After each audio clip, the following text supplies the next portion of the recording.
بالله من الشيطان الرجيم بسم الله الرحمن الرحيم الحمد لله رب العالمين صلى الله على محمد وآله الطاهرين.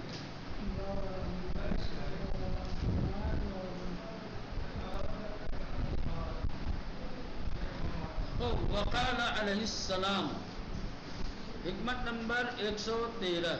ٹھیک. وقال علیہ السلام لا مال اعبد من العقل. 2-3 جملے اس حکمت کے کل ٹھیک ہے پڑھے گئے تھے. کہہ رہے ہیں کہ عقل سے زیادہ سود مند فائدے مند کوئی مال نہیں. ولا وحدت اوحش من العجب. خود بینی سے بڑھ کر کوئی وحشتناک تنہائی نہیں. سب سے بری اور وحشتناک تنہائی خود بینی ہے. ولا عقل کالتدبیر. تدبر سے بڑھ کر کوئی عقل نہیں یا عقل کی بات نہیں. ولا کرم کالتقوی. اور تقوی سے بڑی کوئی بزرگی نہیں، کوئی بڑائی نہیں. سب سے بڑی بزرگی یہاں تک کل پڑھا گیا تھا. اب آگے کے جملات جو ہیں اس کو پڑھتے ہیں. بلا قرین کا حسن الخلق. کہہ رہے کہ خوش اخلاقی سے بہتر کوئی ساتھی نہیں. قرین یعنی دوست ساتھی. حسن الخلق یعنی حسن اخلاق. واقعی حسن اخلاق انسان کا سب سے بہترین رفیق ہے، سب سے بہترین ساتھی ہے، دوست ہے. حسن خلق حسن اخلاق کی بڑی خوبیاں ہیں اور بڑے سارے کمالات ہیں اس کے لیے. آپ جائیں گے روایات میں اٹھا کر کے دیکھیں حسن خلق کا باب تو آپ پریشان ہو جائیں گے. اتنی ساری خوبیاں. بلا میراث کل ادب. ادب کی طرح کوئی میراث نہیں. سب سے بڑی میراث کیا ہے؟ وہ ادب ہے. ہاں مال دولت میراث ہے لیکن یہ میراث بڑی میراث نہیں ہے. ادب سب سے بڑی میراث ہے. میں اپنی اولاد کے لیے دنیا کا مال چھوڑ کے جاؤں لیکن تہذیب و ادب سکھا کے نہ جاؤں.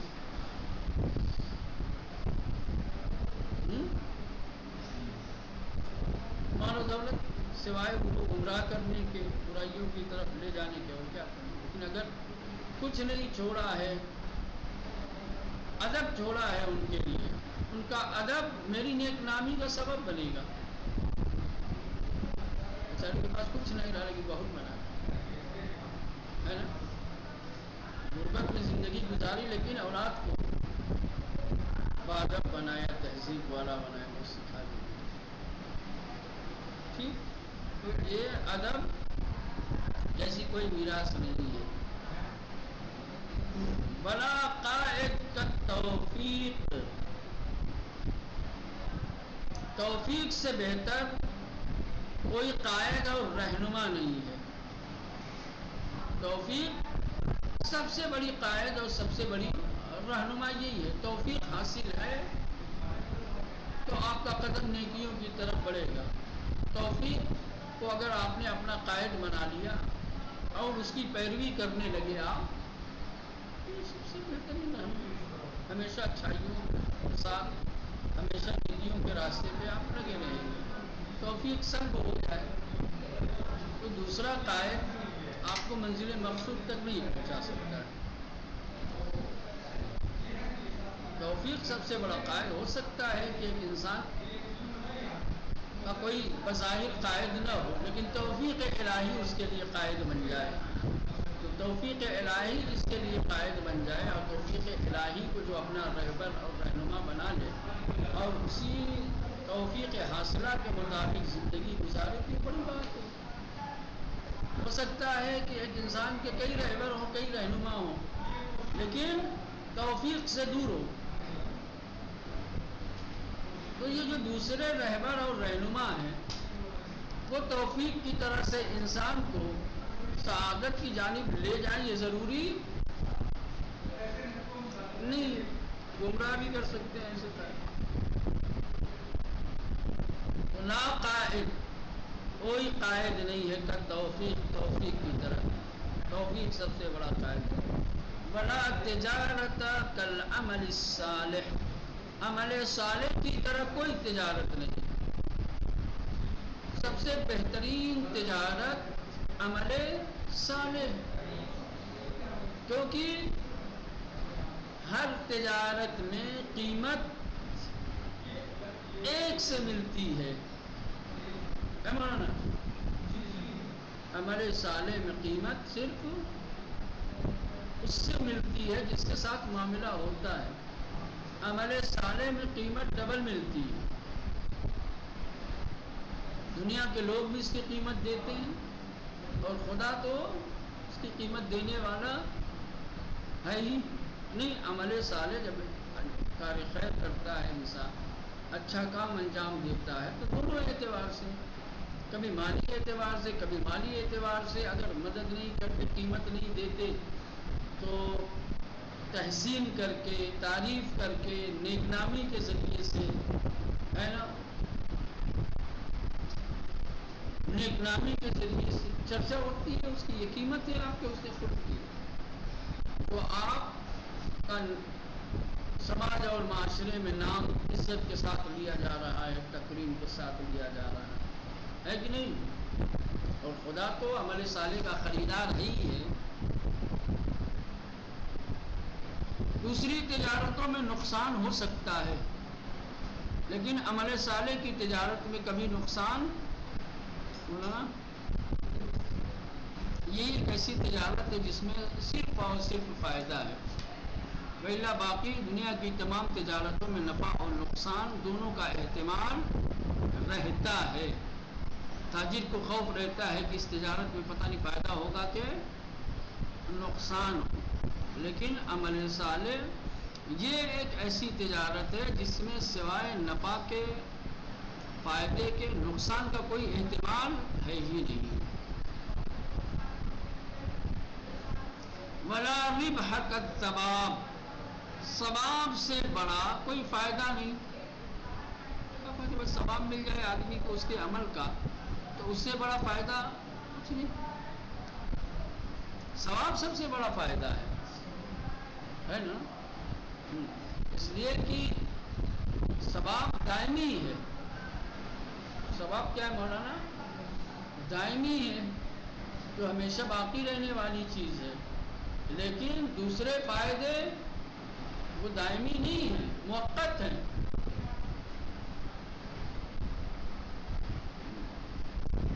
جو تجارتوں میں ہمیں فائدہ ہوتا ہے وہ فائدہ ہمیشہ ہمارا ساتھ نہیں دیتا ہے. کچھ وقت تک ہمارے کام آتا ہے، اس کے بعد پھر ختم ہو جاتا ہے.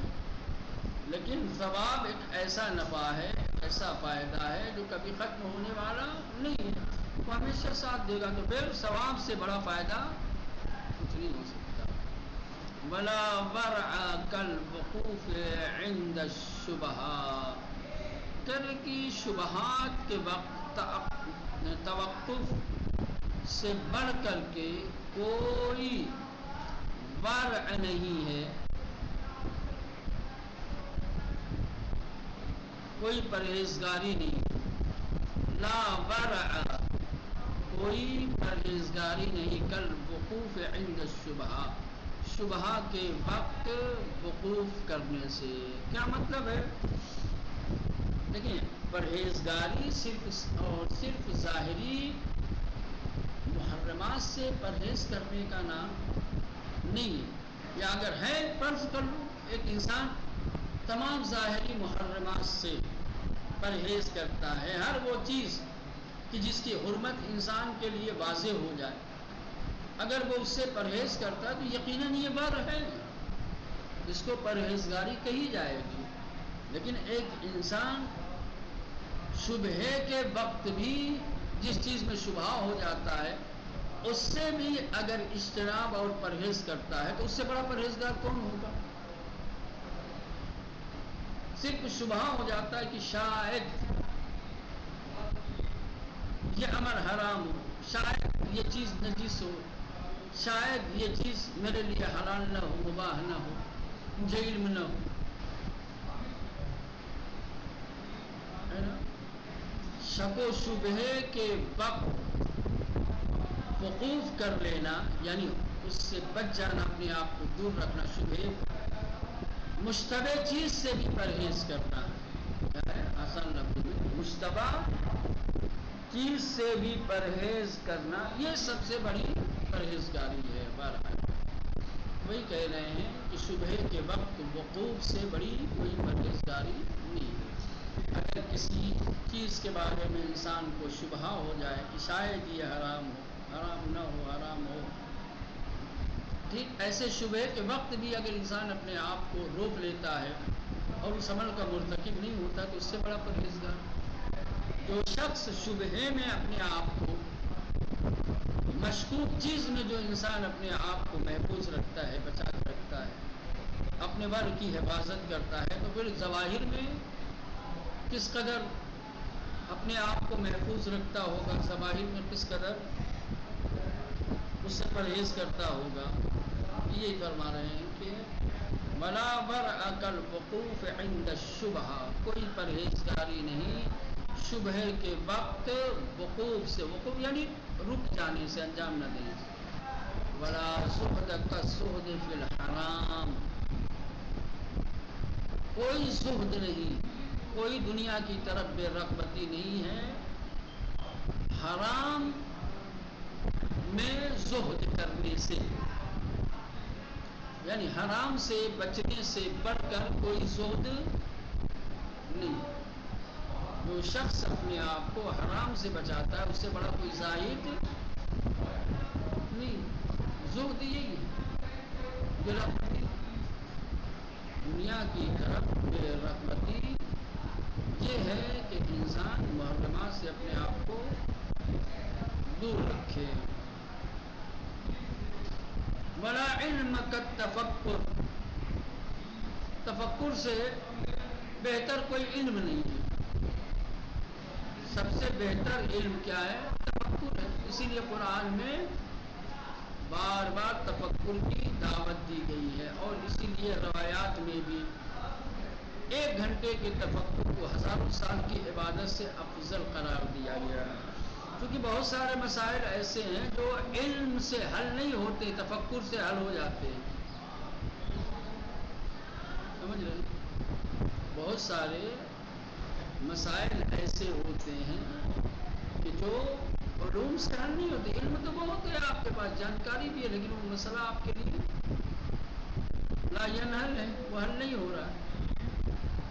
آپ نے سب کچھ کنارے رکھا، آپ اس کے بارے میں تفکر کرنے لگے۔ یہ تفکر آپ کا ہو سکتا ہے کہ اس کی گرہ کھول دے، وہ مسئلہ جو سمجھ میں نہیں آ رہا تھا آپ کو سمجھ میں آ جائے۔ تفکر بڑی چیز ہے، لیکن یہی چیز نہیں ہوتی ہے، سب کچھ ہوتا ہے۔ تفکر ہی انسان ہے، اگر تفکر کرتا بھی ہے بس دنیا کے مسائل میں، کل کو کیا کرنا ہے، کل کیا جائیں گے تو کیا کریں گے، آئیں گے تو کیا کریں گے، امتحان ہوگا تو کیا کریں گے، ہے نا؟ چھٹی ہوگی تو کیا کریں گے، چھٹی نہیں ہوگی تو کیا کریں گے۔ تفکر سب سے بڑا علم ہے۔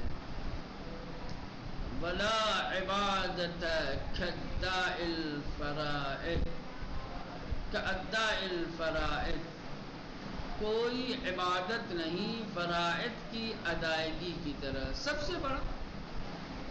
سے بڑی عبادت یہی ہے کہ انسان اپنے فریضے کو، اپنے واجبات کو ادا کرے۔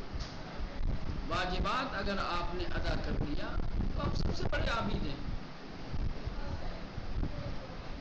لا عبادت، کوئی عبادت نہیں کاداء الفرائض، فرائض اور واجبات کی ادائیگی کے مانند، یعنی سب سے بڑی عبادت فرائض کا ادا کرنا ہے۔ انسان مستحبات انجام دے، مولانا، انسان شب و روز مستحبات، ایک مستحب کو نہ چھوڑے، لیکن فرائض سے غفلت کرے اس کو عابد تھوڑی کہیں گے. خمس نہیں دے رہے ہو آپ، قربانی بڑی بڑی کر رہے ہو، مجلس کے تبرک بڑے بڑے بانٹ رہے ہو آپ، غریبوں کے بیواؤں کی یتیموں کا بڑا خیال ہے. آپ کے در سے کوئی سائل خالی ہاتھ نہیں جاتا ہے، آپ عابد تھوڑی ہو، ہے نا؟ کیونکہ جو فریضہ ہے آپ کا، آپ فریضہ ہی نہیں ادا کر رہے ہیں. جو فریضے کو ادا نہ کرے وہ عابد کیسا؟ آپ کے اس انفاق کا فائدہ اس وقت ہوگا، یا آپ کا یہ انفاق قابل تحسین اور قابل تعریف اس وقت بنے گا جب یہ فرائض کی ادائیگی کے ساتھ ہو، ہے نا؟ تمام مستحبی روزہ رکھتا ہو، تمام مستحبی نمازیں پڑھتا ہو، لیکن رمضان کے روزے نہ رکھے، پنجگانہ نماز نہ پڑھے، نماز شب پڑھتا ہے، نماز صبح نہیں پڑھتا ہے، کون عابد ہے؟ تو کہہ رہے ہیں کہ فرائض کی، واجبات کی ادائیگی سے بڑی کوئی عبادت نہیں ہے. ولا ایمان کل حیا والصبر، کہہ رہے ہیں کہ کوئی ایمان نہیں حیا اور صبر کی طرح. واقع ایمان کے یہ دو عظیم پائے ہیں، وہ ایمان کی جس میں حیا نہ ہو اور صبر نہ ہو وہ ایمان نہیں ہے. وہ ایمان جو انسان کو غیرت دینی نہ دلائے، کون سا ایمان؟ کہنے کو مومن ہے لیکن نہ اپنی عزت کا خیال ہے، نہ اپنی ناموس کی عزت کا خیال ہے. حیا نام کی چیز نہیں. حیا اور ایمان یہ دونوں ایک ساتھ ہونے چاہیے. اسی لیے بعض روایتوں میں آیا ہے لا دین لمن لا حیا لہ، سمجھ رہے ہیں؟ اس کے پاس کوئی دین نہیں ہے جس کے پاس حیا نہیں. حیا ایمان کا حصہ ہے، حیا ایمان کا جز ہے. اسی طریقے سے صبر کے بغیر بھی ایمان کامل نہیں ہے. الصبر نصف الایمان جزء الایمان. صبر بھی کیا ہے؟ ایمان کا ایک جز ہے، ایک پایا ہے. صبر نہیں ہوا انسان کے اندر، مصیبتیں آئیں گی، بلائیں آئیں گی، پریشانیاں آئیں گی، ایمان کے خلاف زبان کھولے گا، ہے نا؟ شکایتیں بیجا شکایتیں کرے گا، تحمل نہیں کر پائے گا، بسا قدر الہی سے خوش اور راضی نہیں رہے گا. تو ظاہر سی بات ہے ایمان سے دور ہو سکتا ہے. ایمان نہیں جس میں سب ہو. تو کہہ رہے ہیں کہ لا ایمان کل حیا والصبر، حیا اور صبر کے مانند کوئی ایمان نہیں ہے. جو ایمان حیا اور صبر کے ساتھ ہو وہی حقیقی ایمان ہے. ولا حسب کالتواضع، اور تواضع کی طرح، تواضع کے مانند کوئی حسب و نسب نہیں ہے.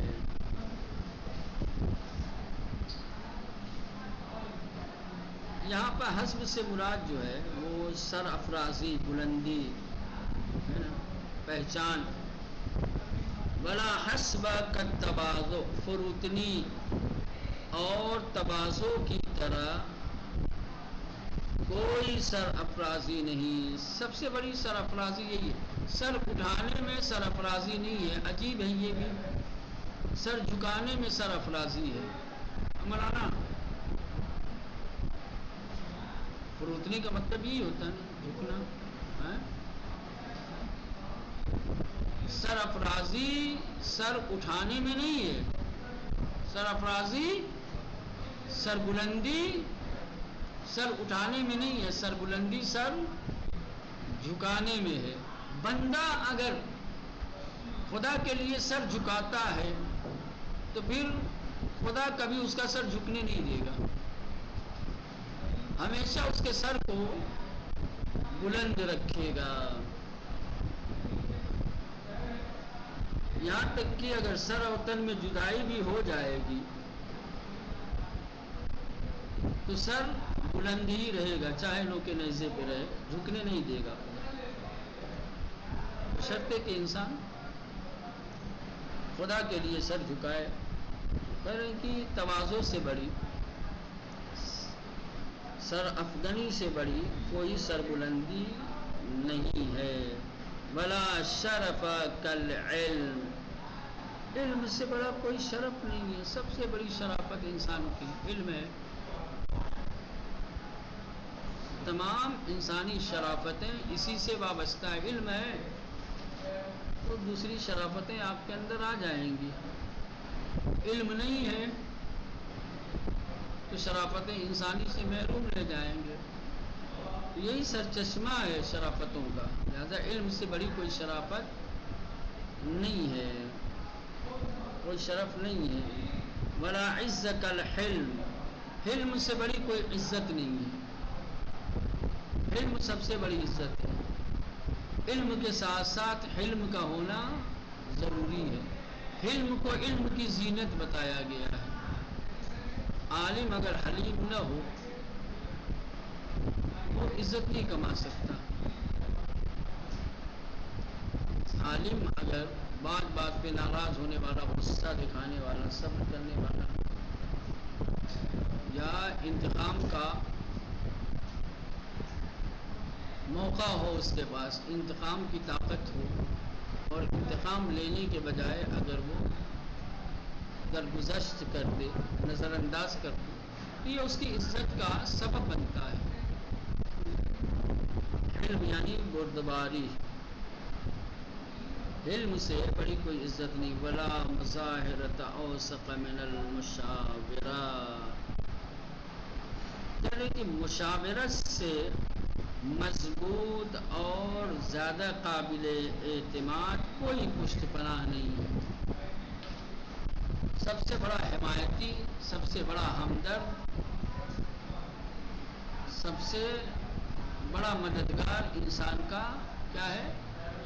مشاورہ ہے۔ مشاورہ پشت پناہ ہے انسان کی۔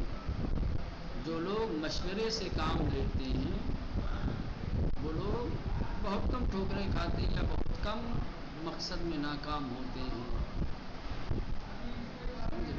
ایک فکر جہاں کارگر ہو وہاں بہت سارے نقصان کا احتمال ہوتا ہے۔ فکریں جیسے جیسے بڑھیں گی نقصان کا احتمال بھی مولانا کم ہوتا جائے گا۔ بہت بڑی چیز ہے، لیکن اتفاق سے یہ ابھی ایسی چیز بن گئی ہے، سمجھ رہے ہیں؟ ہر آدمی اپنے آپ کو سب سے بڑا عقل مند، سب سے بڑا سمجھدار اور سب سے پڑھا لکھا سمجھنے لگا ہے، سمجھ رہے ہیں؟ اور مشورے کو عیب سمجھنے لگا ہے۔ میں مولوی، میں عالم، میں راغب سے کیوں پوچھوں؟ میں راغب سے کیوں مشورہ؟ میں اس کا استاد ہوں، میں اس کو پڑھاتا ہوں، وہ مجھ سے سیکھتا ہے، مجھ سے پوچھتا ہے، میں اس سے پوچھوں گا کہ میں عالم دین سماج اور معاشرے میں رہتا ہوں، سماج اور معاشرے کے لوگ دنیا دار قسم کے لوگ ہیں، وہ کیا جانے ہیں؟ ان سے میں کیوں پوچھوں؟ عالم دین میں ہوں، ان کو میرے پاس مراجعہ کرنا چاہیے، انہیں مجھ سے سوال جواب کرنا چاہیے، مجھ سے رائے مشورہ لینا چاہیے۔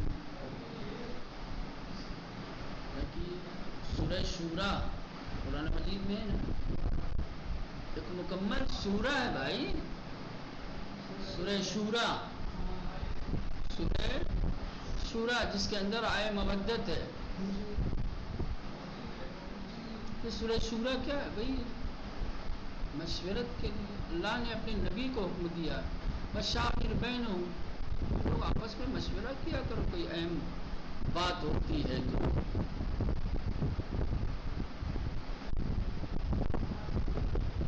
آپ لوگوں نے حدیث پڑھی ہوگی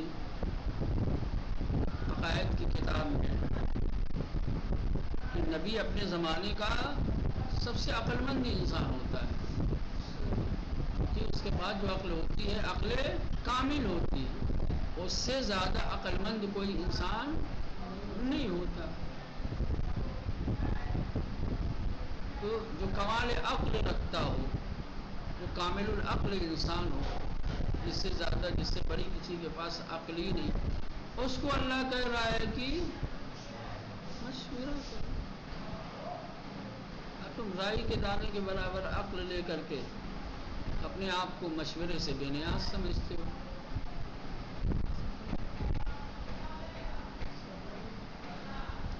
خراب ہو جاتا ہے. اسی لیے جنگ خندق میں جو لشکر اسلام کو فتح نصیب ہوئی ہے وہ فتح مشورے کا نتیجہ ہے.